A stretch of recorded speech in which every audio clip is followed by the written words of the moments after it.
Tonight, a lucky escape for a pilot after his gyrocopter crash-landed near Broken Hill. And police investigate a suspicious fire at an abandoned house in Port Augusta.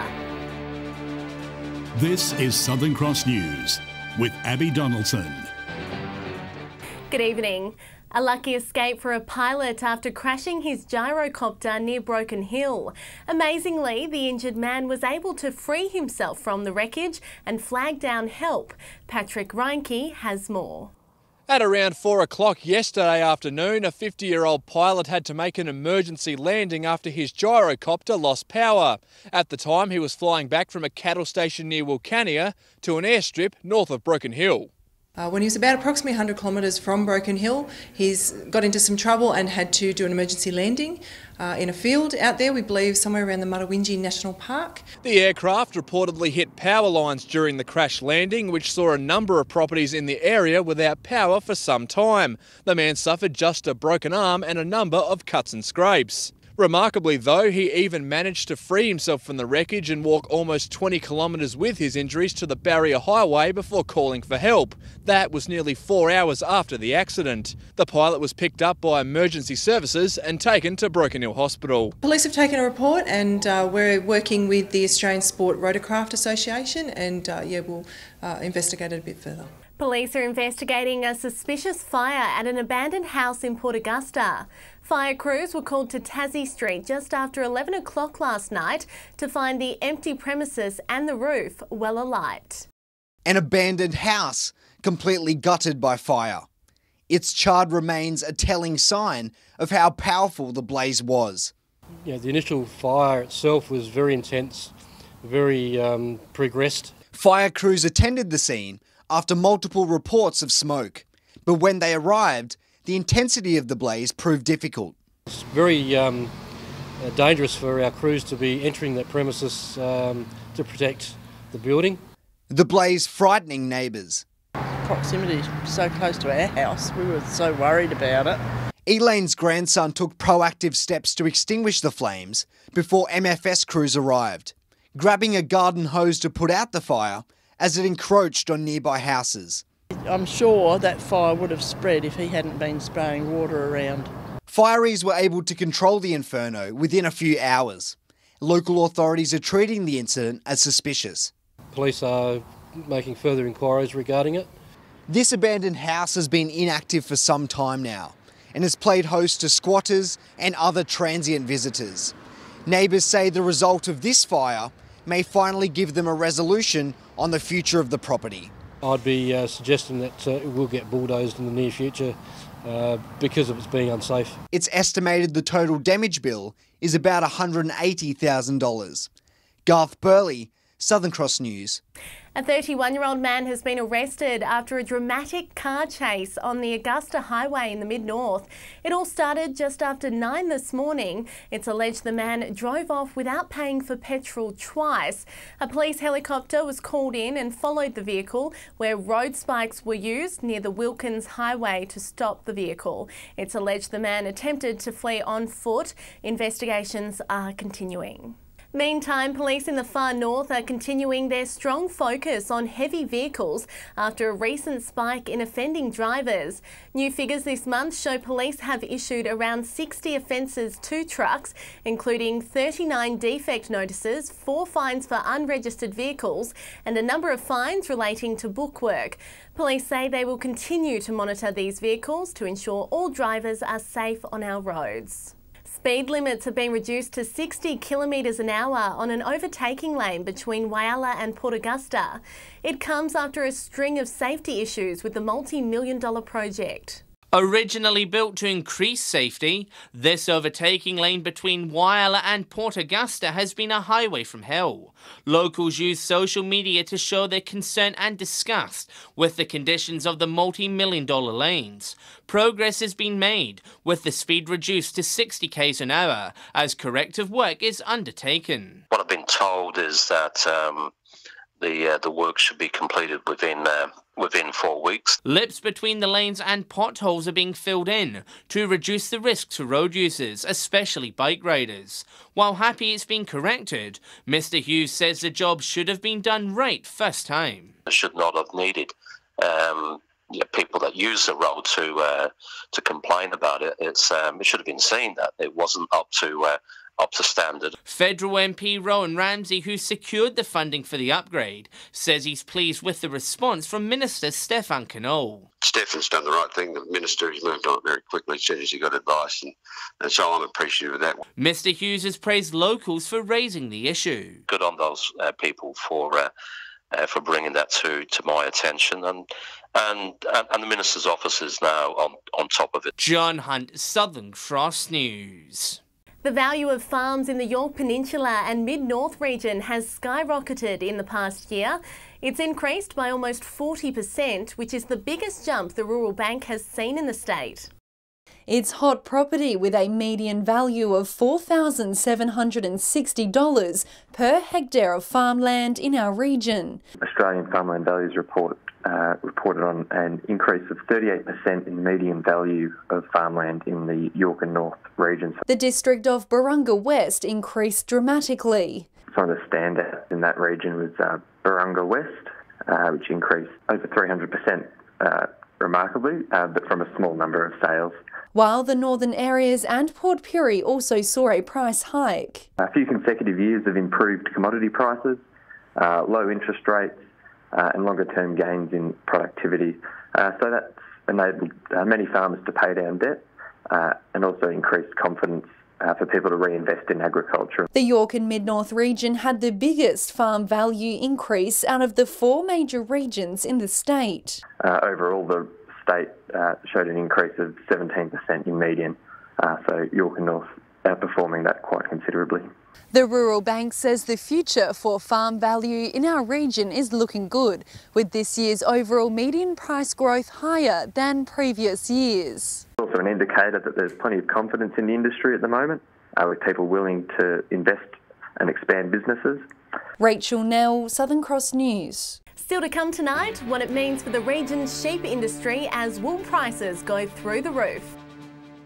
A Whyalla man will face court after police allegedly found drugs and a taser in his car at Port Augusta. The 58-year-old driver was stopped by police in the early hours of this morning, and when they searched the vehicle, they allegedly located a quantity of methamphetamine, cannabis and the weapon. The sheep industry has seen a season for the record books with sky-high wool prices, but tough seasonal conditions means available wool supply across the region could reach record lows. Another historically high season for the Australian wool market leaves local producers positive about the industry. It's been fantastic, probably jumped between 500 and 700 cents clean for over the last 12 months. It's as good as I've ever seen the wool market. Very exciting times to be in the industry. The wool side of things looking great. So onwards and upwards to a degree. But the record high prices isn't all good news. With continued seasonal challenges, the supply of wool for the year ahead is dropping, with farmers destocking their flocks due to a lack of available feed. From a supply perspective, we're certainly not anticipating any excess supply to be coming into the market despite the strong market conditions. Supply will be down as far as I'm concerned on their peninsulas, but the quality is going to be there too.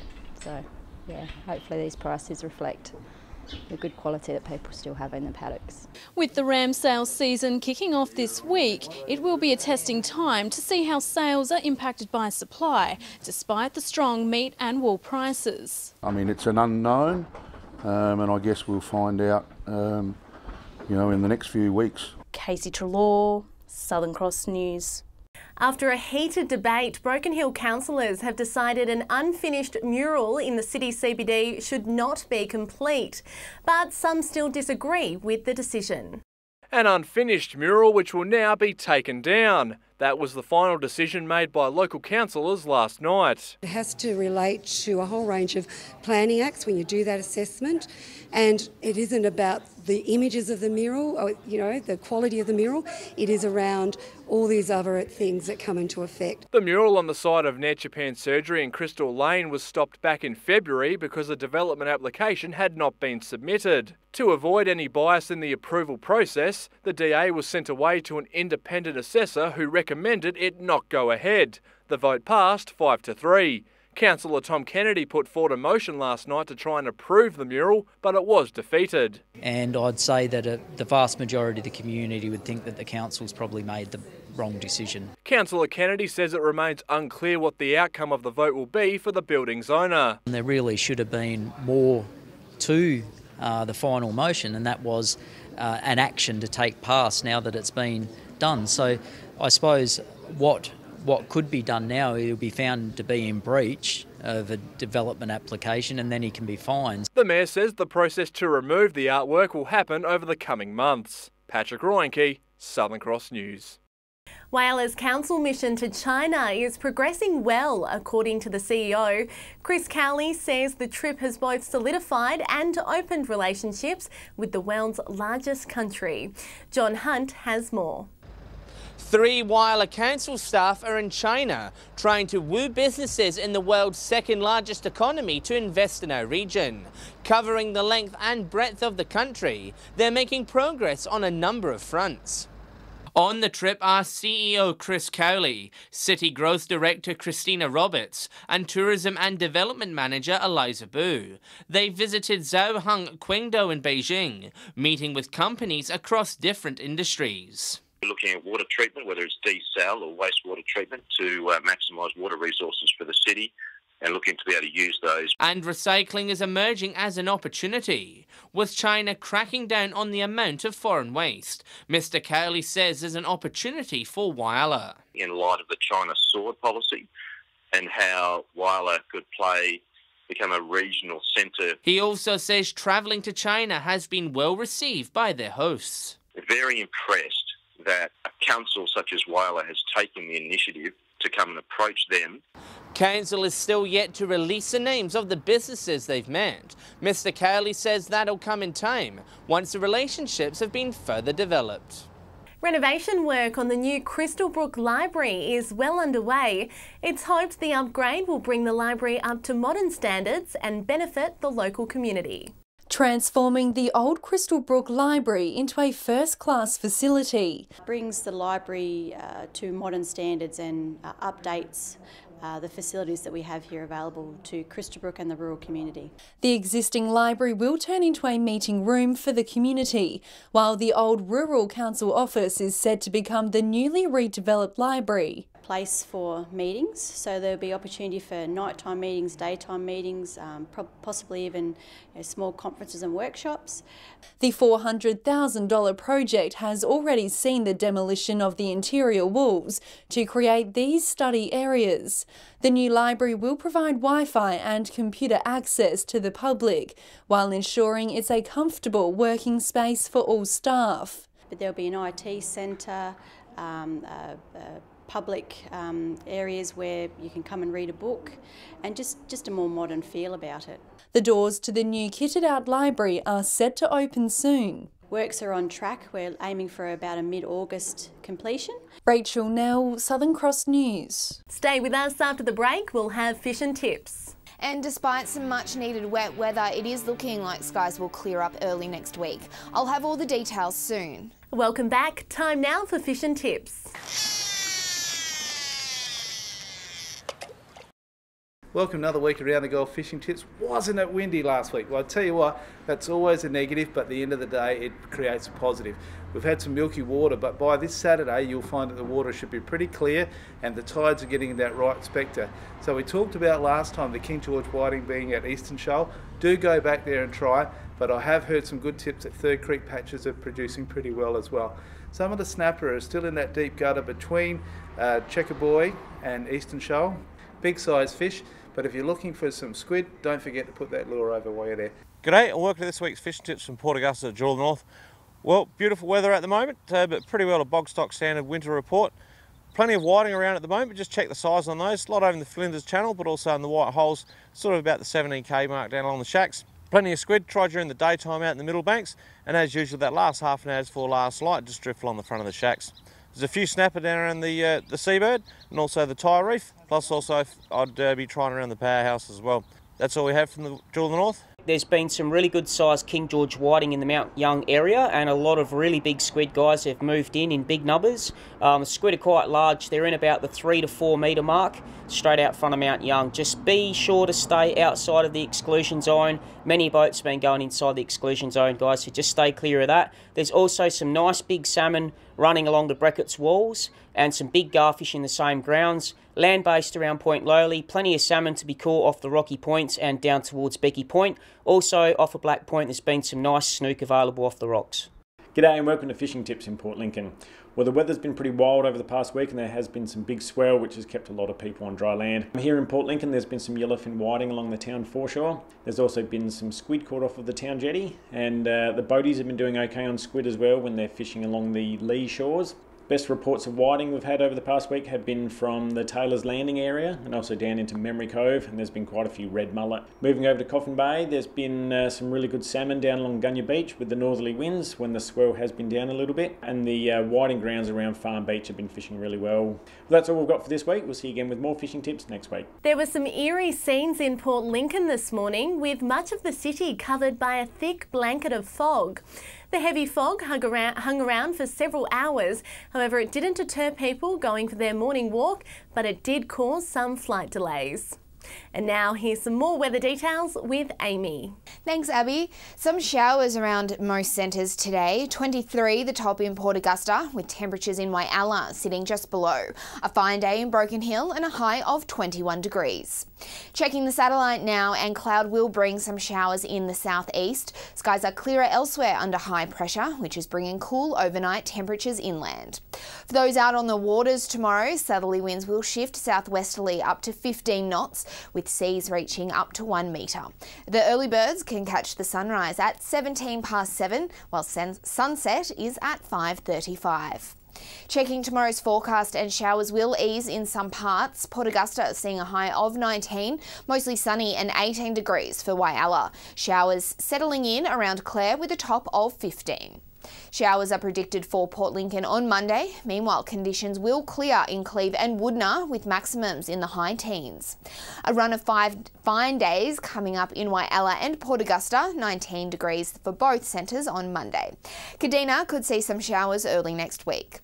A fine run into next week for Port Pirie, while showers look to continue in Clare, reaching 14 degrees. Broken Hill will see mostly sunny days with a slightly warmer 16 predicted for early next week. So Abby, some sunshine to look forward to is on the way. Thanks, Amy. And that's the local news this Thursday. Good night.